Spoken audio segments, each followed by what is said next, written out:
So you're wondering what POV means on TikTok. Let's go over it. Now let's open up TikTok here, and I'm going to tap on the search icon at the top right here and just search for POV. Now you can see a bunch of different things pop up. Let's just go to this one as an example.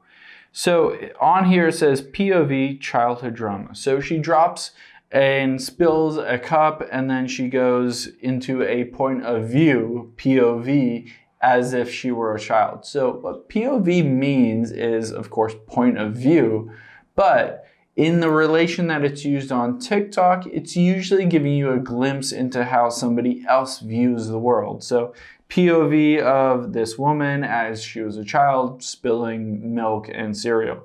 So there's a bunch of different POVs that you can go through. You might see lots of these different POVs. So you can go through this list and you'll get a point of view of specific people. So you can basically get their take on life, the world, whatever. They might be a POV of traveling, of doing different experiences, stuff like that. Hope this helps. Thanks for your time today, and I'll see you on the next one.